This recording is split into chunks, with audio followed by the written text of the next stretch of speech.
नमस्कार दोस्तों, मैं विक्रम चौधरी आप सभी के सामने रीजनिंग सब्जेक्ट लेकर आया हूँ।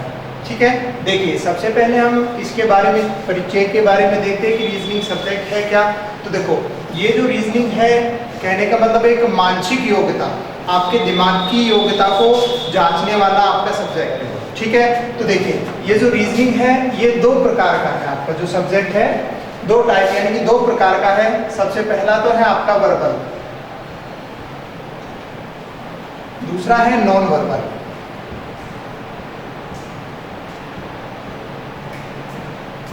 ठीक है, इसको हम वर्बल को हिंदी में शाब्दिक भी कहते हैं और ये है हमारा अशाब्दिक। अब दोस्तों अधिकतर एग्जाम में हमारे पास यहाँ से जो वर्बल रीजनिंग है यहाँ से अधिकतर हमारे पास क्वेश्चन आते हैं। लगभग हम कह सकते हैं प्रत्येक एग्जाम में 90% क्वेश्चन आपके वर्बल रीजनिंग से आते हैं यानी कि शाब्दिक से, और बाकी 10% क्वेश्चन आपके यहाँ से अशाब्दिक रीजनिंग से आते हैं। ठीक है दोस्तों, अब अशाब्दिक में आपका होता क्या है कि जो भी क्वेश्चन होते हैं वो आपके केवल चिन्ह या फिर चित्रों के या डायग्राम के अकॉर्डिंग आपके यहाँ से क्वेश्चन होते हैं, और आपका जो शाब्दिक है यहाँ जो भी क्वेश्चन है वो शब्दों के आधार पर आपके आएंगे। तो देखिए सबसे पहले हम शाब्दिक रीजनिंग को ही पढ़ेंगे, बाद में फिर हम अशाब्दिक यानी कि नॉन वर्बल रीजनिंग के कुछ टॉपिक आपके करेंगे। लगभग इसमें 4-5 टॉपिक है जो सामान्य प्रत्येक एग्जाम में क्वेश्चन आते हैं। जैसे मान लीजिए श्रृंखला है, यहाँ से सादृश्यता है, वर्गीकरण है, आकृतियों काउंट करना है, ये सारे ही आपके शाब्दिक में आ जाते हैं। और बाकी आपके जो शाब्दिक है सेम वही टॉपिक आपके शाब्दिक में रहेंगे, बस फर्क इतना सा रहेगा कि यहाँ जो क्वेश्चन है वो शब्दों के आधार पर रहेगा और यहाँ जो क्वेश्चन है वो आपके डायग्राम या चिन्हों के आधार पर रहेगा। तो देखिए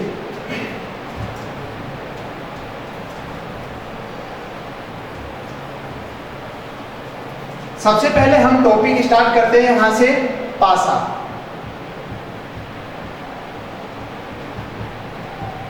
डाइस। ठीक है, हमारा सबसे पहला टॉपिक है यहाँ से पासा आपका। अब देखिए कि ये जो पासा है ये होता क्या चीज है। सबसे पहले हम इसी को समझ लेते हैं कि ये जो पासा है ये होता क्या चीज है। ठीक है, तो देखिए जो पासा है वो एक आपका त्रिविमीय आकृति होता है। ठीक है, या त्रिआयामी आकृति कह सकते हो। पासा में आपको, ठीक है, यदि हम इसकी परिभाषा देखते हैं तो परिभाषा क्या होती है कि भाई पासा एक त्रिविमीय आकृति होता है जिसमें 6 फलक, 8 कोण और 12 किनारे होते हैं। ठीक है, जैसे मैं आपको एक चित्र बना रहा हूं, देखिए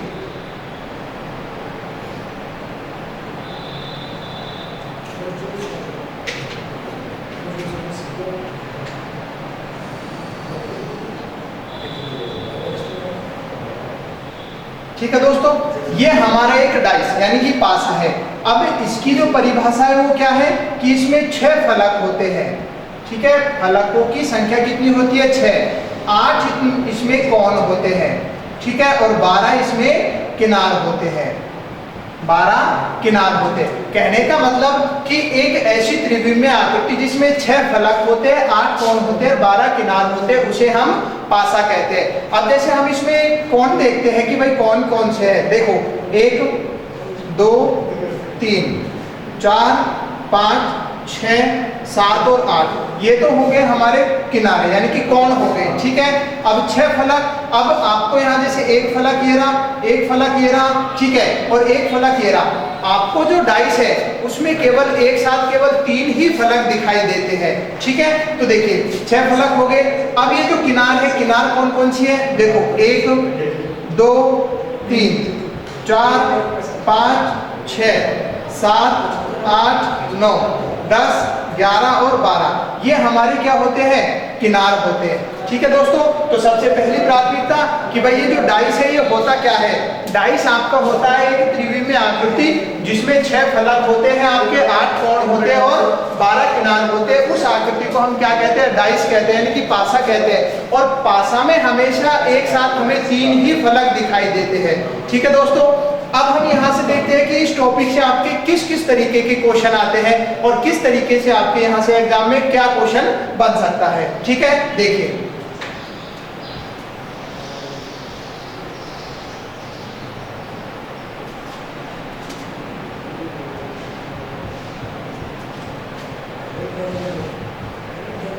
सबसे पहले सबसे फर्स्ट टाइप के आपके यहाँ से जो क्वेश्चन होंगे वो क्वेश्चन क्या होंगे कि सबसे पहले जब एक आकृति दे रखी हो, यानी कि जब सवाल में एक आकृति हो, ठीक है, फर्स्ट टाइप के क्वेश्चन होंगे आपके एक आकृति वाले सवाल कि भाई पासा की एक आकृति दे देगा, किसी भी अंक का विपरीत आपसे पूछ लेगा। दूसरे टाइप के यहाँ से जो क्वेश्चन होंगे वो रहेंगे दो आकृति वाले सवाल। अब दो आकृति वाले सवालों में किस किस तरीके से क्वेश्चन होगा, तो देखिए सबसे पहले आपको यहाँ से पूछेगा जब दो आकृति दे रखी हो और उनमें मान लीजिए एक अंक या एक फलक, एक अंक या फिर फलक कॉमन हो, यानी कि दो आकृति देगा और आपको उनमें से एक अंक या एक फलक कॉमन होगा, उस तरीके का क्वेश्चन रहेगा। दूसरा यहाँ से जो क्वेश्चन रहेगा वो रहेगा दो अंक या फलक कॉमन होंगे, दो अंक या फलक कॉमन होंगे, ठीक है। और थर्ड टाइप के यहाँ से क्वेश्चन होंगे जब कोई भी अंक कॉमन ना होगा, यानी कि नो कॉमन, कोई भी अंक कॉमन नहीं होगा। तो आपका यहाँ से दोस्तों सेकंड टाइप में दो आकृति वाले में तीन तरीके से क्वेश्चन होंगे, जब एक अंक कॉमन होगा, दूसरा जब दो अंक कॉमन होगा और तीसरा जब कोई भी अंक कॉमन नहीं होगा। थर्ड टाइप के आपके यहाँ से क्वेश्चन इसमें बनेंगे तीन आकृति वाले, तीन या फिर चार आकृति वाले, ठीक है दोस्तों। पांचवें आपका यहाँ से फोर्थ यानी कि चौथे टाइप के क्वेश्चन रहेंगे खुला पासा या फिर प्रसारित रूप, पासे का प्रसारित रूप, ठीक है, प्रसारित रूप। अगला आपका यहाँ से रहेगा पांचवें टाइप के कि भाई लुप्त संख्या ज्ञात करना, ठीक है दोस्तों। ये जो आपका टॉपिक है डाइस, इस डाइस में आपके केवल इस 5 तरीके के क्वेश्चन एग्जाम में पूछता है, ठीक है। तो अब हम सबसे पहले यहाँ से फर्स्ट टाइप के सवाल देखेंगे कि जब हमारे पास मान लीजिए पासा की केवल एक आकृति दे रखी हो तो किस तरीके से हमें सवाल करना है। तो देखिए दोस्तों,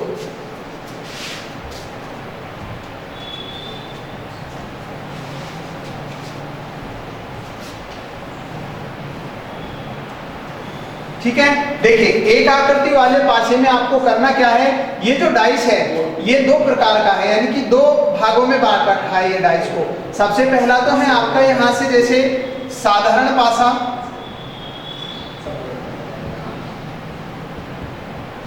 और दूसरा है आपका यहां से मानक पासा, ठीक है, सिंपल डाइस और स्टैंडर्ड डाइस। आपका ये जो पासा है दो भागों में यानी कि दो प्रकार का है, एक तो है साधारण पासा और एक है मानक पासा। फर्स्ट टाइप के जो सवाल होंगे एक आकृति वाले वो केवल आपके इन दोनों पासों से संबंधित होंगे। अब हम इनको देख लेते हैं कि भाई साधारण पासा क्या होता है और मानक पासा क्या होता है, कि भाई हमें पता कैसे होगा कि भाई कौन सा साधारण है कौन सा मानक है। तो देखिए मैं इनकी आपको छोटी सी परिभाषा बता देता हूँ। देखो साधारण पासा तो क्या होता है, जब जो भी आपको जैसे पासा की एक आकृति दे रखी हो और कोई भी दो पड़ोसी सतहों का योग 7 हो जाता है तो वो तो आपका कौन सा रहेगा, साधारण पासा। साधारण पासा की परिभाषा क्या रहेगी दोस्तों, जब कोई भी दो पड़ोसी सतहों का योग 7 हो जाता है तो उसे हम साधारण पासा कहते हैं। और मानक पासा की परिभाषा क्या रहेगी, जब दो पड़ोसी सतहों का योग 7 नहीं होता वो मानक पासा रहेगा। या फिर हम कह सकते हैं कि भाई मानक पासा में हमेशा विपरीत सतहों का योग 7 होता है। दो विपरीत सतहों का योग कितना होता है, 7 होता है। जैसे मैं आपको यहाँ लिख देता हूँ, दो पड़ोसी सतहों का योग, दो पड़ोसी सतहों का योग 7 होता है, 7 होता है। और यदि हम मानक पासा देखते हैं तो मानक पासा क्या रहेगा, इसमें पड़ोसी सतहों का योग 7 ना होकर दो विपरीत सतहों का योग 7 होता है, यानी कि दो विपरीत सतहों का योग 7 होता है, 7 होता है। ठीक है दोस्तों, अब हम बात करते हैं कि मान लीजिए हमारे पास एक आकृति हो वो साधारण पासा है, तो विपरीत अंक कैसे निकालेंगे। तो देखिए विपरीत अंक क्या होगा भाई, जो भी अंक आपको एक साथ दिखाई दे रहे हैं उनके अलावा बचे हुए अंकों में से कोई सा भी विपरीत हो सकता है। ठीक है, यहां जब आप विपरीत निकालोगे, भाई विपरीत अंक निकालना है तो आप क्या करोगे, जो एक साथ दिखाई दे रहे अंक है, दे रहे अंक या अंकों को छोड़कर, और अंकों को छोड़कर कोई भी अंक, कोई सा भी अंक विपरीत हो सकता है, विपरीत हो सकता है। ठीक है दोस्तों, साधारण भाषा में क्या होगा, विपरीत अंक जब आप निकालोगे तो जो भी अंक एक साथ दिखाई दे रहा है उनको छोड़कर, यानी कि जो अंक देख रहे हैं एक साथ उनको छोड़कर कोई सा भी अंक आपका विपरीत हो सकता है। और जो मानक भाषा है उसमें विपरीत अंक क्या होगा, भाई आपको पता है विपरीत अंक क्या होता है, दोनों यानी कि जो भी है दो विपरीत सतहों का योग कितना होता है 7, तो इसमें विपरीत अंक निकालोगे तो दोनों का योग कितना हो जाना चाहिए, 7 होना चाहिए। तो यहाँ से हो जाएगा विपरीत अंक। तो आप यहाँ से जब विपरीत अंक निकालोगे तो मानक भाषा में हमेशा विपरीत अंक निश्चित होते हैं। जैसे कि मान लीजिए 1 का विपरीत हमेशा कौन सा होता है, 6, क्योंकि दोनों का टोटल कितना है, 7 है। यानी कि हम यहाँ देखते हैं दोनों का टोटल 7, तो 1 का विपरीत कितना हो गया 6, 2 का विपरीत कितना हो जाएगा 5, 3 का विपरीत कितना हो जाएगा दोस्तों आपका 4 हो जाएगा, क्योंकि इन सभी का टोटल कितना होना चाहिए 7। मानक भाषा में हमेशा विपरीत शतों का योग 7 होना चाहिए, और जो सामान्य भाषा है उसमें पड़ोसी शतों का योग 7 होना चाहिए। और जो साधारण भाषा है उसमें विपरीत अंक क्या निकालोगे कि भाई जो भी अंक एक साथ दिखाई दे रहा है उनको छोड़कर कोई सा भी, यानी कि बाकी के बचे हुए अंकों में से कोई सा भी विपरीत हो सकता है। और मानक भाषा में हमेशा विपरीत अंक एक दूसरे के, यानी कि दोनों का टोटल 7 होना चाहिए। हम कह सकते हैं ये निश्चित होते हैं। अब आप कहोगे कि सर मान लीजिए हमारे पास आकृति ऐसा दे दे जिसमें अंक ना हो, अक्षर दे रखे हो या कोई चिन्ह दे रखे हो, तो हम उसको कौन सा पासा मानेंगे। तो दोस्तों यदि मान लीजिए आपके पास जो आकृति दे रखा है उसमें मान लीजिए अंकों की जगह अक्षर दे रखे हो या चिन्ह दे रखे हो, तो वो हमेशा कौन सा पासा माना जाएगा, साधारण पासा माना जाएगा। अब मैं आपको जैसे यहाँ 1-2 एग्जाम्पल करके बता रहा हूँ। ठीक है, देखिए दोस्तों,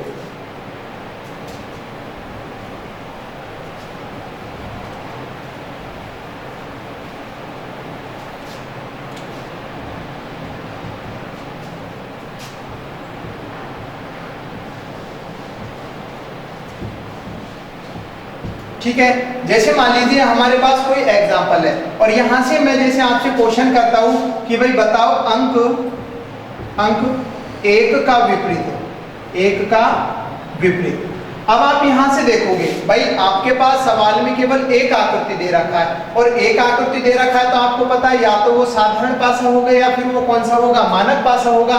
परिभाषा आपको पता है कि भाई साधारण में तो पड़ोसी शतों का योग 7 होता है, मानक में विपरीत शतों का योग 7 होता है। साधारण पासा होगा तो जो अंक एक साथ दिखाई देगा उनको छोड़कर कोई भी विपरीत हो सकता है, और मानक में हमेशा 1 का विपरीत 6 होता है और 2 का 5 होता है, 3 का 4 होता है। अब आपको केवल यहाँ ये देखना है ये जो आकृति है ये आकृति साधारण पासा की है या फिर मानक पासा की है केवल। ठीक है, तो देखिए अब साधारण पासा की होगी तो क्या होगा भाई, कोई भी दो पड़ोसी शतों का योग 7 होना चाहिए। तो हमने यहाँ देखा इन दोनों का योग 7 नहीं हो रहा, इन दोनों का योग 7 नहीं है और इन दोनों का भी 7 नहीं है। इसका मतलब पड़ोसी शतों का योग 7 नहीं है। तो कौन सा पासा है दोस्तों, ये मानक पासा है। यानी कि ये जो आकृति है कौन सा पासा है, ये आपका मानक पासा है। और मानक पासा में हमेशा विपरीत शतों का योग कितना होता है 7। तो 1 का जब आप विपरीत निकालोगे तो 1 का विपरीत आपका कौन सा हो जाएगा भाई, 1 का विपरीत वो संख्या होगी जिनका टोटल आपका कितना होना चाहिए 7। तो 1 का विपरीत कितना हो जाएगा 6, क्योंकि इन दोनों का टोटल क्या है 7 हो गया। तो आपका यहाँ से जवाब आ जाएगा अंक 6। ठीक है दोस्तों, जैसे हम एक दूसरा एग्जाम्पल देखते हैं।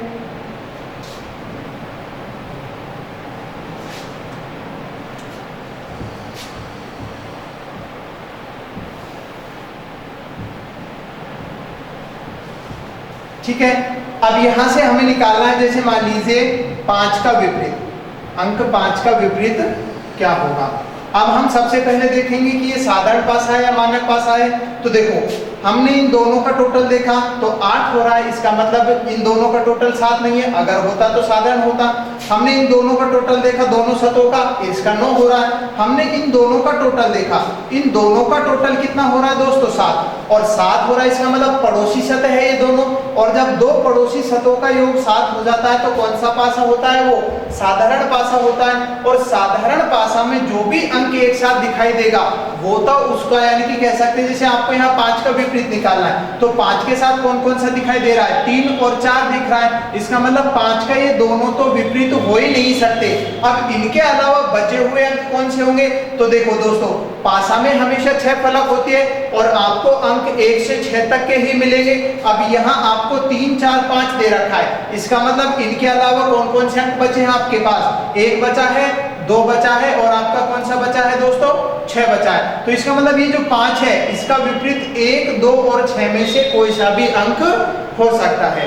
ठीक है दोस्तों, आज हम बस केवल इतना ही पढ़ेंगे, बाकी अगला हम नेक्स्ट वीडियो में देखेंगे। धन्यवाद। अगर आपको हमारा वीडियो अच्छा लगे तो हमारे चैनल को सब्सक्राइब करें, लाइक करें और शेयर करें। अगर आपकी कोई समस्या हो तो कमेंट्स बॉक्स में आपके क्वेश्चनों को डालें। धन्यवाद दोस्तों।